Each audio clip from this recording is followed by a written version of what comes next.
وصحبه أجمعين. اللهم صل وسلم على سيدنا محمد نورك الساري ومددك الجاري واجمعنا به في كل أطوارنا وعلى آله وصحبه يا نور. أما بعد، نوينا التعلم والتعليم والتذكر والتذكير والنفع والانتفاع والإفادة والاستفادة والحث على التمسك بكتاب الله وسنة رسوله والدعاء إلى الهدى والدلالة على الخير ابتغاء وجه الله ومرضاته وقربه وثوابه سبحانه وتعالى. قال الشيخ المصنف رحمه الله تعالى ونفعنا به بعلومه وأسراره بالدارين آمين. رضي الله عنكم. والحقد وهو إضمار العداوة إذا عمل بمقتضاه ولم يكرهه. Dan termasuk kemaksiatan hati adalah al-hiqdu, higid. Apa itu higid? Wa huwa idmarul adawah, ia adalah menyembunyikan permusuhan di dalam hati. Bahasa kitanya adalah dendam. Sifat pendendam itu adalah maksiat hati yang harus kita buang dari hati kita, kita singkirkan. Idmarul adawah, menyembunyikan permusuhan, menyimpan rasa kebencian di dalam hati kepada orang. Idza amila bimuqtadahu, apabila ia mengamalkan dengan tuntutannya. Dendam itu menuntut kita untuk membalas orang yang berbuat kesalahan kepada kita. Tuntutannya itu kita tunaikan, kita tuluskan, berarti kita telah melakukan sebuah dosa. Walam yakrahu, dan ia tidak membencinya. Artinya ketika rasa dendam itu ada di dalam hati, dia tidak menyingkirkannya dari hati, tidak membencinya. Kalau ia benci, tidak senang dengan rasa dendam, tentunya ia pasti akan menyingkirkan rasa dendam itu dari dalam hatinya, bukan malah membiarkannya, memeliharanya tetap ada di hati. Itu tidak boleh. Setiap kali dia melihat orang yang dia tidak sukai itu, selalu saja dia terbayang kesalahan orang itu kepadanya. Ini adalah dendam. Mungkin kita pernah dulu dijahati oleh seseorang. Entah dia pernah mengata-ngatain kita yang tidak baik. Lalu waktu sudah berjalan, seiring berjalannya waktu, sudah berlalu cukup lama. Ketika melihat orang tersebut, hati kita teringat lagi, terbayang lagi dengan masa lalu. Lalu kemudian kita benci, lalu kemudian kita membalasnya. Kita ikuti tuntutan dendam dari dalam hati tersebut, maka berarti kita telah melakukan sebuah dosa, melakukan sebuah kemaksiatan. Begitu. Jadi higid atau dendam itu jika dilampiaskan atau tetap dipelihara di dalam hati, tidak disingkirkan, dibiarkan saja, tidak membencinya, itu akan menjadikan sebab kita berdosa kepada Allah Subhanahu wa taala. Harus wajib hukumnya untuk membuang rasa dendam dari dalam hati kepada orang lain. Rasulullah sallallahu alaihi wasallam pernah bersabda kepada para sahabat, "Ayajizu ahadukum an yakuna mithla Abi Damdam?" Apakah lemah, tidak mampu seorang di antara kamu untuk menjadi seperti Abu Damdam? Para sahabat bertanya, "Siapa Abu Damdam itu ya Rasulullah sallallahu alaihi wasallam?" Dia adalah seorang lelaki soleh. Setiap kali menjelang tidur, dia mengatakan, "Ya Allah, saya maafkan semua kesalahan orang yang berbuat salah kepada saya, dan saya sedekahkan kehormatan saya untuk mereka." Jika ada yang menggibah saya maafkan. Jika ada yang mengata-ngatain saya di belakang, saya maafkan dan saya tidak mendendam dia. Setiap hari begitu, sehingga hatinya bersih. Maka Nabi pun mengatakan kepada para sahabat, apakah tidak mampu kalian bisa menjadi seperti Abu Dhamdham? Ternyata Abu Dhamdham di antara amalannya adalah setiap kali menjelang tidur dia mengatakan, aku memaafkan kepada orang yang menzalimi saya dan aku menyedekahkan kehormatan saya kepada orang yang mengata-ngatain tidak baik terhadap saya. Luar biasa. Sampai Nabi sallallahu alaihi wasallam memujinya. Wal hasadu, dan hasad, iri, dengki kepada seseorang ketika mendapat kenikmatan. Ini juga adalah bahagian daripada maksiat hati yang harus kita jauhkan. Apa sih iri dan dengki itu? Wahwa, ia adalah karahiyatun ni'mati lil muslimi wastithqaluha idza lam yakrahu aw amila bimuqtadah. Hasud adalah dengki atau iri tadi, karahiyatun ni'mah, tidak senang dengan kenikmatan lil muslim yang ada pada orang muslim. Wastithqaluha, dan terasa berat kenikmatan itu. Artinya ketika orang muslim mendapat kenikmatan, dia berat, dia tidak senang. Idza lam yakrahu, itu akan menjadi dosa jika ia tidak membencinya. Artinya sifat atau perasaan dengki, iri di dalam hati itu dibiarkan, tidak dibencinya, itu akan menjadi dosa. Au amila bimuqtadahu, atau terlebih lagi apabila ia amalkan tuntutan hasudnya tadi, rasa dengkinya tadi. Kalau di dalam definisi lain disebutkan karahiyatun ni'mah wa tamanni zawaliha, yaitu tidak senang dengan kenikmatan yang ada pada orang lain dan berangan-angan agar kenikmatan itu hilang. Ada orang tetangga kita bisa membeli TV, bisa membeli kulkas, kemudian bisa lagi membeli sepeda motor, lalu kita merasa tidak senang, lalu kita merasa berat. Ini hasud, berarti benih-benih hasud ada di hati kita. Singkirkan. Jika kita biarkan dan tidak membencinya, justru malah dipelihara di dalam hati, kita dosa. Apalagi kalau kita mengamalkan tuntutannya, yaitu berangan-angan agar kenikmatan itu hilang dari seseorang tersebut. Lalu naudzubillah, sengaja dia cari-cari kesalahan atau dia cari-cari sebab untuk supaya kenikmatan yang didapat oleh orang tersebut hilang.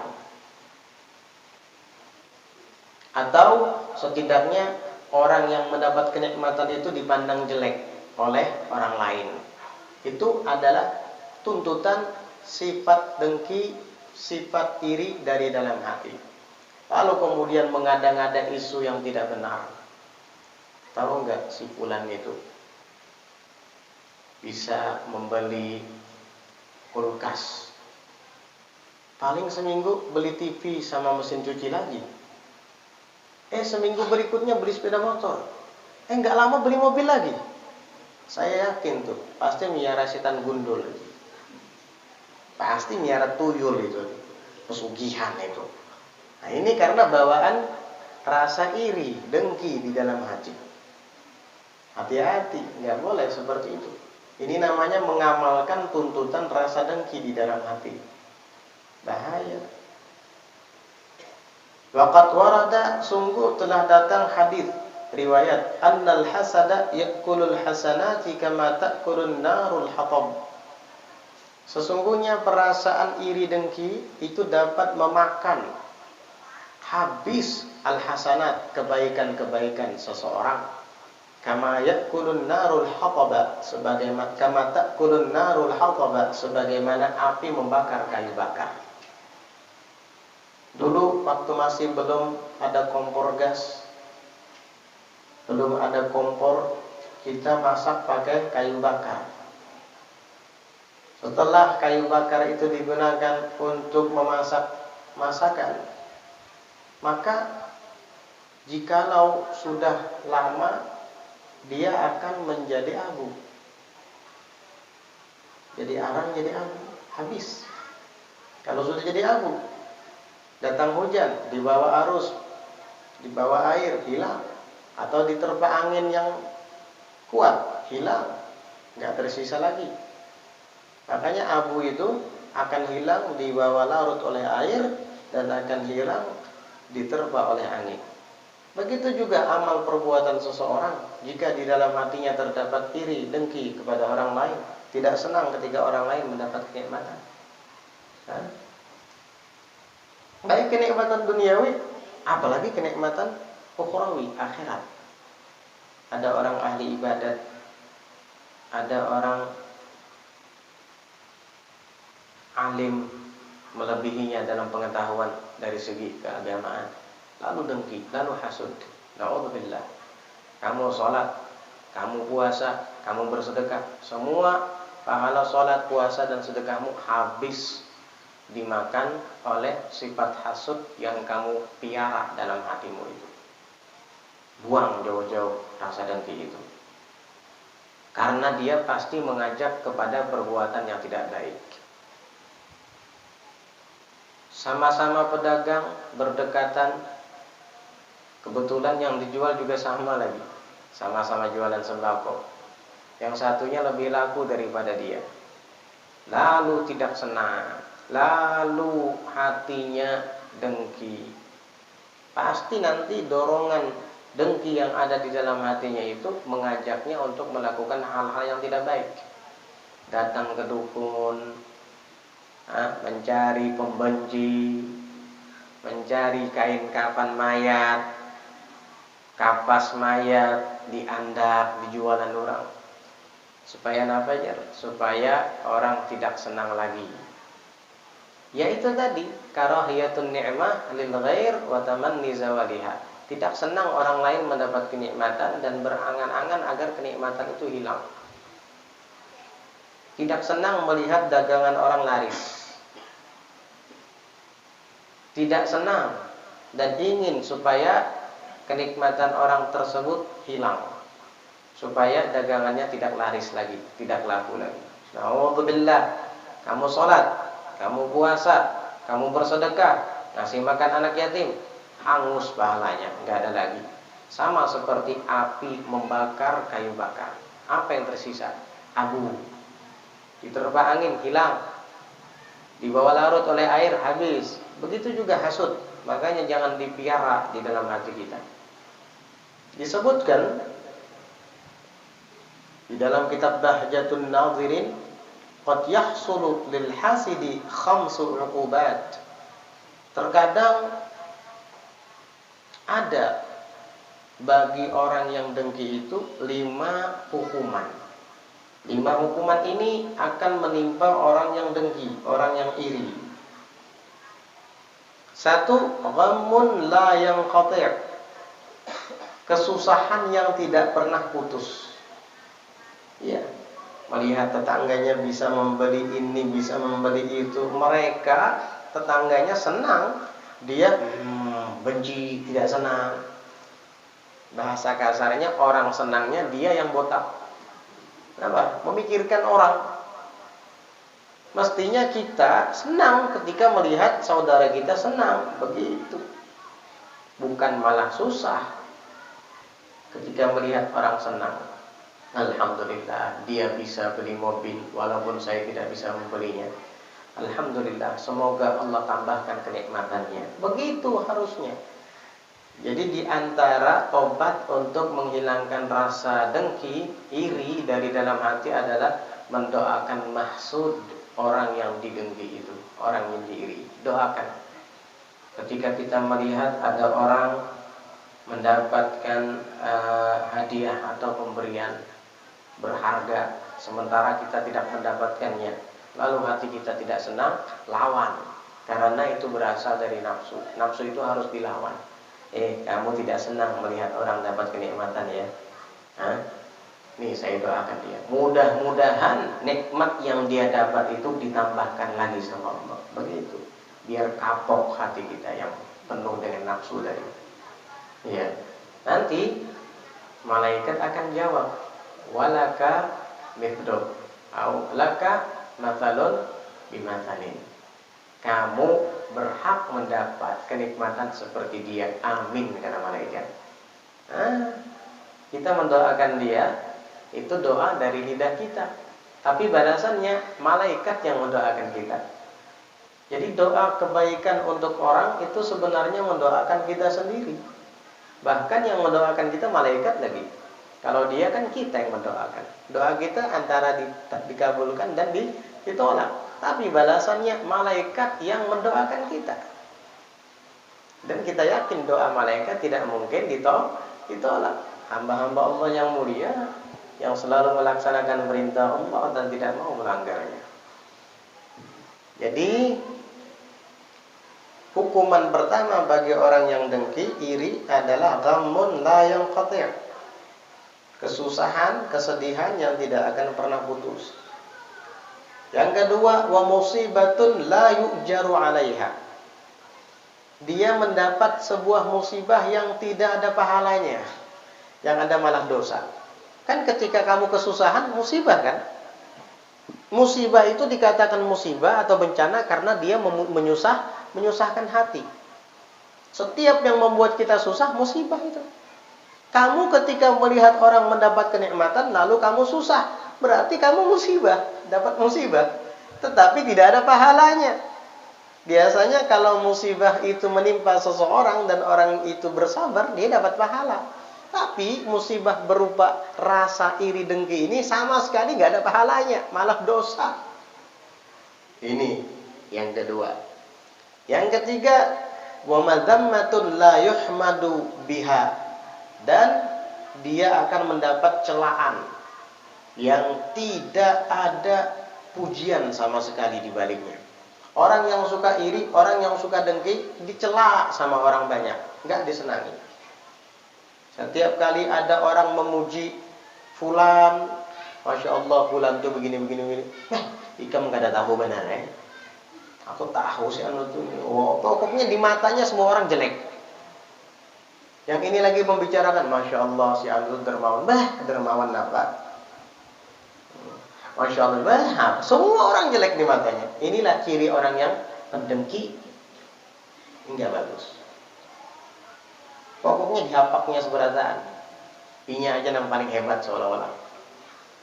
Ini madzammatun la yuhmadu biha. Apa? Celaan yang tidak ada terpujinya sama sekali.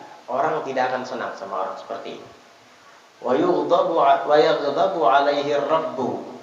Dan yang keempat adalah Allah, Tuhan kita, benci kepadanya.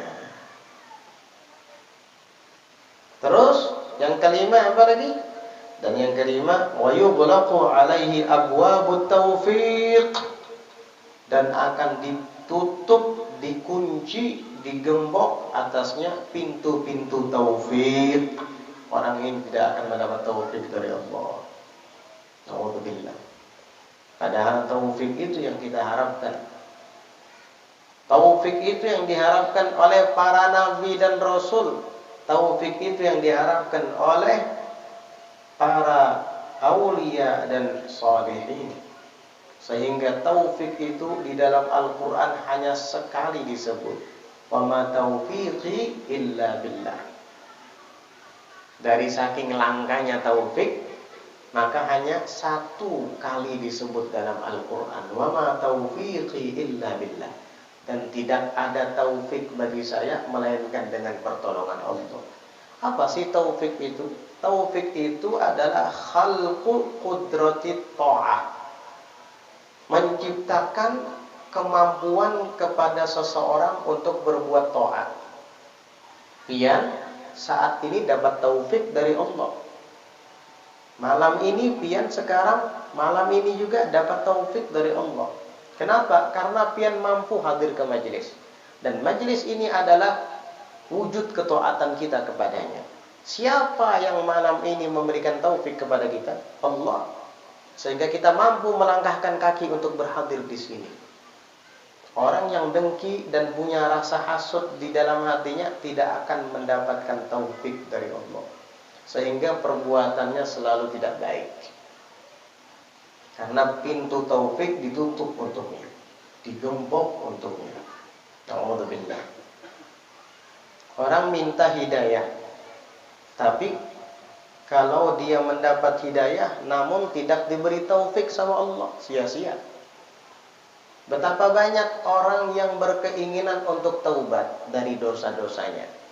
Jangan kira preman-preman itu tidak ada kepikiran di hatinya untuk taubat. Ada. Kapan saya mau taubat?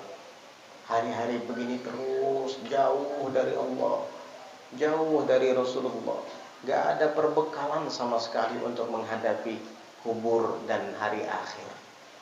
Itu sering terlintas di benak mereka. Jangan pikir, jangan kira tidak ada. Ada itu. Tapi kok tetap saja dia bermaksiat? Karena dia dapat hidayah tapi tidak dibarengi oleh taufik. Dari saking hendaknya dapat taufik lawan hidayat sampai mengarang taufik hidayat. Iya kan? Itulah langkahnya taufik. Dan taufik tersebut tidak akan Allah berikan kepada orang yang dengki. Na'udzubillah. Ini 5 hukuman bagi orang yang hasud. Jangan sampai kita dengki kepada orang. Jadi caranya, obatnya pertama kita mendoakan orang yang kita dengki itu. Biar nafsu kita tadi kita lawan, kita perangi. Nafsu, kamu gak senang lihat orang senang? Nih saya doakan nih, mudah-mudahan inya ditambahkan rezekinya oleh Allah. Tuh, dengar nafsu. Biar nafsunya kalah sama kita. Paham? Dan jika kita melihat seseorang dalam perihal keduniaan lebih daripada kita, untuk mengobati rasa dengki tersebut, kita lihat kepada orang yang di bawah kita. Ada orang bisa beli mobil, lalu di dalam hati ada perasaan dengki, tidak senang, iri. Maka pertama doakan dia, yang kedua pandang orang yang ada di bawah. Kamu tidak punya mobil, tapi kamu punya sepeda motor. Ada orang yang di bawahmu, dia tidak punya mobil, tidak punya sepeda motor, cuma punya sepeda tinjak saja. Berarti kamu masih di atas dia. Alhamdulillah, ternyata masih ada orang yang lebih melarat dari saya. Begitu. Ada orang bisa membangun rumah besar. Iya. Jangan dengki, jangan hasud. Doakan mudah-mudahan rezekinya tambah banyak. Begitu, biar nafsu kita kecam. Dan kita memandang kepada orang yang ada di bawah kita. Rumah saya alhamdulillah ukuran 7x9. Coba di bawah saya ada orang yang rumahnya ukuran 4x5. Bahkan ada orang yang sampai wayah ini kada bisi rumah, kasihan. Pindah-pindah ke situ kemari menyewa. Saya walaupun ukuran 7x9, alhamdulillah rumah sendiri. Nah begitu caranya ya, biar kita mensyukuri nikmat dan tidak dengki sama orang.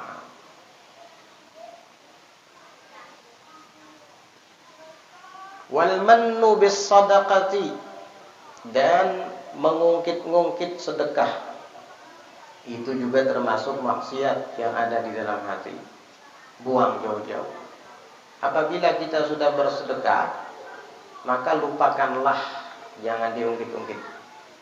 Lupakanlah. Sebagian ada yang mengatakan, jika kamu bersedekah, maka anggaplah kamu sedang buang air kecil. Kita kalau buang air kecil, pernah nggak memikirkan kemana larutnya kencing kita itu? Saya buang air kecil. Kira-kira kemana ya larutnya air kecil itu? Nggak mungkin ente mikirkan itu. Bahkan ente tidak bisa menghitung. Hari ini tadi berapa kali ente buang air kecil? Kemarin berapa kali ente buang air kecil? Kemarinnya lagi berapa kali? Lupa saya. Nah, kalau bisa kamu beramal bersedekah seperti itu. Ini beramalnya 20 tahun yang lalu sampai ini masih ingat. Ya Allah. Banyak masjid itu dahulu jarang. Aku nang menyumbang berapa? 100.000. Tapi 100.000 bahari itu orang ikam gitu. Lalu aja kan lontong aja bahari 100 rupiah 2 biji. 100.000 bahari. 20 tahun yang lalu masih ingat aja. Ya Allah. Jadi begitu caranya, ikhlas. Jangan disebut-sebut lagi, jangan diungkit-ungkit lagi, sudah. Wa yubtilu thawabaha, dan itu dapat membatalkan pahalanya. Habis, nggak ada lagi pahalanya. Wala tubtilu shadaqatikum bil manni wal adha. Jangan kalian batalkan pahala sedekah kalian dengan menyebut-nyebutnya dan mengganggu perasaan orang yang diberi sedekah. Jadi, kadangkala kita bersedekah ke sebuah masjid, ketika diumumkan nama kita tidak disebut, lalu kita tidak mau lagi bersedekah ke masjid itu. Saya kalau sedekah ke masjid sebelah sana tuh, setiap Jumat sebelum sholat pasti diumumkan. Ada sumbangan dari Bapak Fulan. Wah, enak kan kedengarannya kayak gitu. Tapi kalau di Masjid Nurul Huda, Ustadz Muhammad gak pernah mengumumkan. Nah, peraya bersedekah di Nurul Huda. Baik bersedekah ke lain aja. Oh, kamu minta disebut-sebut di dalam bersedekah. Kasihan. Kamu termasuk 3 orang yang kelak akan dibakar di hari neraka. 3 orang pertama yang akan menghuni api neraka. Pertama adalah orang yang ahli Quran, tapi baca Quran karena ingin dikatakan atau disebut sebagai qari. Yang kedua adalah orang yang kaya raya yang bersedekah, tetapi karena ingin disebut-sebut agar dikatakan dermawan. Dan yang ketiga adalah orang yang berperang di jalan Allah, tetapi tujuannya bukan untuk membela agama, melainkan karena ingin dikatakan sebagai pahlawan, jawara, pemberani, tajud. Ini kata Nabi kepada Abu Hurairah, 3 kelompok ini adalah pertama-tama manusia yang kelak akan dipanggang di api neraka. Na'udzubillah. Udahlah, kamu bersedekah seperti kamu buang air kecil. Kamu tidak pernah memikirkannya kemana dia larut.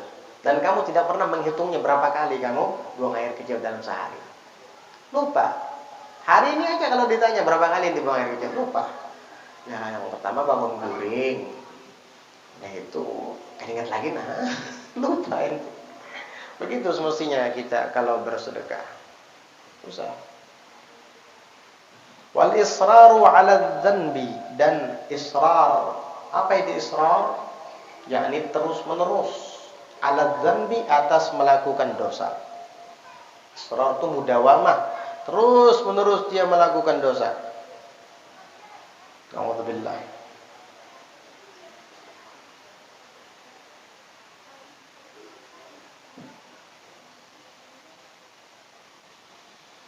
Waqala Syu'aib al-Hurayfish, ada Syu'aib al-Hurayfish mengatakan, Hukiya an Sufyan al-Thawri radhiyallahu anhu, diceritakan daripada Sufyan al-Thawri radhiyallahu anhu, semoga Allah meridhoinya, annahu kharaja ila Makkah hajjan, bahwasanya Sufyan al-Thawri ini pernah pergi ke Mekah untuk berhaji. Fakana yabki min awwalil lail ila akhirih fil mahmal. Dan ketika itu beliau menangis dari awal malam sampai akhirnya fil mahmal, itu di atas bawaan, mungkin di atas kendaraannya. Jadi dia menangis sepanjang malam itu, dari awal malam sampai akhir malam. Mungkin di atas perbekalan yang dibawa, jadi ditumpuk, duduk dia di situ menangis dia. Atau di atas punggung onta yang penuh dengan bawaan. Yang jelas malam itu dia menangis mulai awal malam sampai akhir. Qala lahu Syaiban ar-Ra'i. Lalu Syaiban ar-Ra'i berkata kepadanya. Syaiban ini ulama sufi. Dikatakan ar-Ra'i karena beliau kerjaannya menggembala kambing. Jadi ulama bahari itu, sufi bahari itu, wali bahari itu ada sopan mengembala kambing.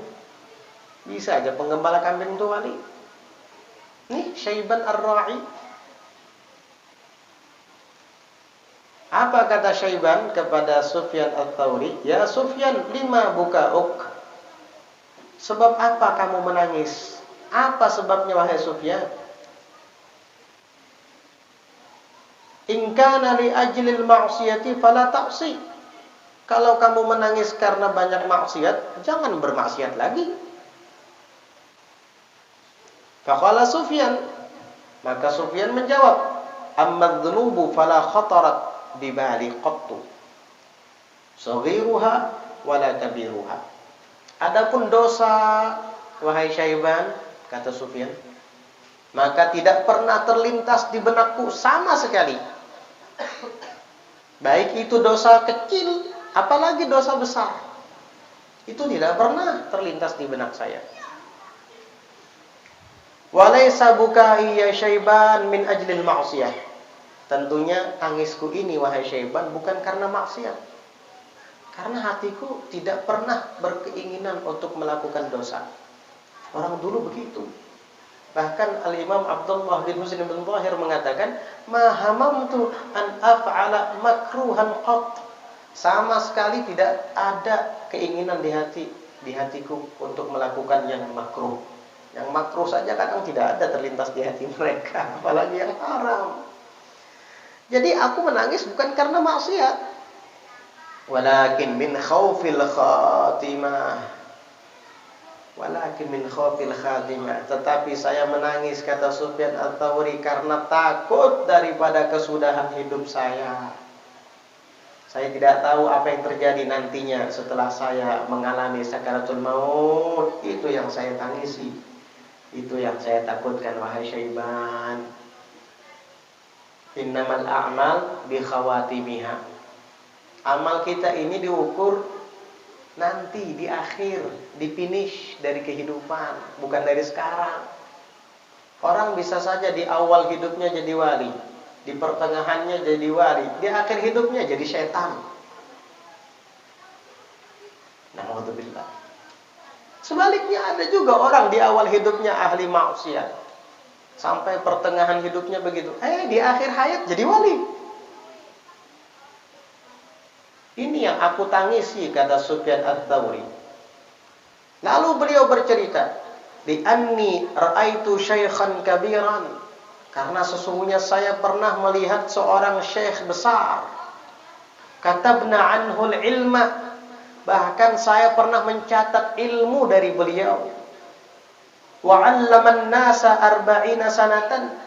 Si syekh tadi, si guru tadi mengajari orang-orang selama 40 tahun. Sampai orang-orang semua menganggapnya wali. Aku pun pernah belajar sama dia, kata Sufyan al-Thawri. Wa jawara baitullahil haram sinin. Dan ia bertetangga dengan Baitullahil Haram bertahun-tahun. Artinya dia berdampingan dengan Baitullah itu bertahun-tahun.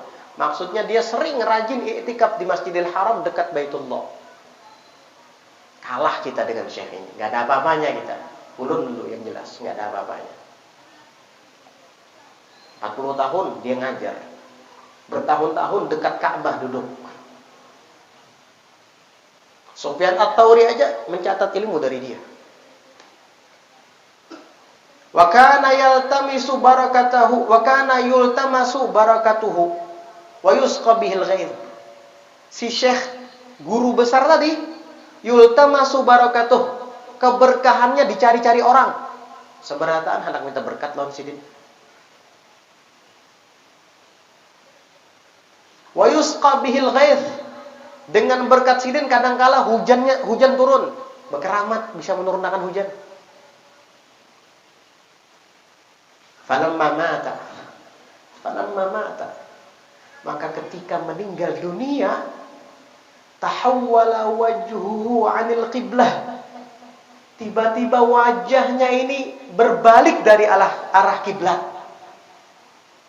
Setiap kali orang yang memasukkan jenazahnya ke dalam lahat, dihadapkan ke kiblat, berbalik. Dihadapkan lagi, berbalik lagi. Wa mata 'ala syirk, dan dia mati dalam keadaan syirik. Tidak mau menghadap kiblat. Fa ana khaifun min su'il khatimah. Maka saya, kata Sufyan Ats-Tsauri, takut daripada su'ul khatimah. Faqala lahu, maka Sufyan pun berkata kepadanya, kepada Syaiban Ar-Ra'i, inna dzalika min syu'mil ma'siyati wal israri 'ala dzunub fala taqsi rabbaka tarfata 'ain. Sesungguhnya yang demikian itu berasal daripada sialnya maksiat dan terus-menerus melakukan dosa. Kadang-kala itu terjadi di saat di kesendirian, orang-orang tidak tahu. Fala taqsi rabbaka tarfata 'ainin, maka jangan sampai engkau bermaksiat kepada Tuhanmu sekejap mata pun, jangan sampai. Itulah nasihat Sufyan Ats-Tsauri kepada Syaiban Ar-Ra'i, yang pada hakikatnya untuk kita semua. Ini syekh besar. Sufyan Ats-Tsauri aja menimba ilmu dari dia, sempat menulis ilmu darinya. Sufyan Ats-Tsauri itu ulama hebat, ulama besar, teman duduknya Imam Syafi'i. Pernah mencatat ilmu dari syekh tadi. Tapi beliau tidak mau menyebutkan nama syekhnya, entah siapa. Berarti ini guru besar. 40 tahun dia ngajar toh. Rumah, majelis rumah, 40 tahun. Ibrahim As-Segaf nggak ada apa-apanya. Terus orang-orang mengambil keberkahannya. Dan orang-orang bertawassul agar diturunkan hujan dengannya, turun hujan. Hebat bukan? Keramat ini. Tapi matinya berpaling dari arah kiblat. Ternyata rahasia di balik itu semua, di akhir hayat dia tidak kuat. Di akhir hayat rupanya dia banyak melakukan dosa yang tidak dia sadari. Akhirnya mati dalam keadaan su'ul khatimah. Ini yang membuat Nabi Allah Yusuf berdoa kepada Allah, tawaffani musliman wa alhiqni bis salihin. Wafatkan saya dalam keadaan muslim ya Allah, kata Nabi Yusuf, dan gabungkan saya dalam kelompok orang-orang soleh. Di dalam doa ini betapa tawaduknya Nabi Allah Yusuf, seakan beliau bukan orang soleh. Terus ente merasa jadi orang soleh. Sekelas Nabi Yusuf, ini Nabi Rasul, merasa dirinya bukan orang soleh, sehingga minta berdoa kepada Allah, wa alhiqni bis salihin, gabungkan saya dalam kelompok orang-orang soleh. Berdoanya lagi tawaffani musliman, minta diwafatkan dalam keadaan muslim. Nabi Yusuf, Nabi, Rasul, dan kita semua yakin, beriktiqad di dalam hati, seorang Nabi yang mursal itu adalah maksum, terpelihara, terjaga dari dosa-dosa. Itu akidahnya kita, Ahlus Sunnah wal Jamaah. Nabi, Rasul itu tidak mungkin disentuh oleh dosa, karena mereka maksum. Ismatuhum kasairil malaikah, kata Sayyid Ahmad Al-Marzuki. Kemaksuman para nabi sama seperti para malaikat. Tidak akan berbuat dosa. Tapi Nabi Yusuf minta diwafatkan dalam keadaan muslim dan minta digabungkan dengan orang soleh. Kalau Nabi Yusuf bukan orang soleh, maka tidak ada orang soleh di muka bumi. Tapi beliau merasa begitu. Hati-hati hidup ya. Kesudahan itu di akhir hayat, bukan di awal atau di pertengahan. Makanya terus memohon kepada Allah, ya Allah biha, ya Allah biha, ya Allah bi husnul khatimah. Nangis Sufyan Ats-Tsauri, terbayang itu. Rupanya waktu dia berangkat haji itu melihat Makkah, mungkin melihat Baitullah itu keingat mungkin sama Syekh itu. Bertahun-tahun dia i'tikaf di Masjidil Haram berdampingan dengan Baitullah. Malah ketika wafat dihadapkan ke Baitullah dia menolak. Padahal bertahun-tahun dia menghadap kiblat. Sinin itu bertahun-tahun, bukan sehari atau 2 hari, bertahun-tahun menghadap kiblat. Pas mati dihadapkan ke kiblat menolak. Orang semuanya kebingungan. Ya Allah, tidak disangka Syekh ini begini. Ya Allah, mudah-mudahan Allah Ta'ala wafatkan kita dalam keadaan husnul khatimah. Allah lindungi kita daripada dosa-dosa. Itu ternyata di akhir hayat dia tidak bisa menjaga dirinya, mengontrol dirinya hingga terjerumus dalam dosa-dosa dan dia tidak sadar akan hal itu. Orang soleh itu jangan kira ringan, berat mereka itu. Ujiannya berat, semakin kuat iman, semakin tinggi tingkat ujiannya. Semakin kuat kadar keimanan, semakin diuji dengan ujian yang lebih tinggi. Orang soleh itu semakin tinggi, semakin besar ujiannya. Sama seperti orang yang memanjat pohon. Ya, di awal kita memanjat pohon biasa, anginnya tidak begitu kencang. Semakin tinggi kita memanjat pohon, semakin kencang air anginnya bertiup dan akan semakin kuat goyangan pohon itu. Kalau tidak kuat, kita berpegang, jatuh kita. Na'udzubillah.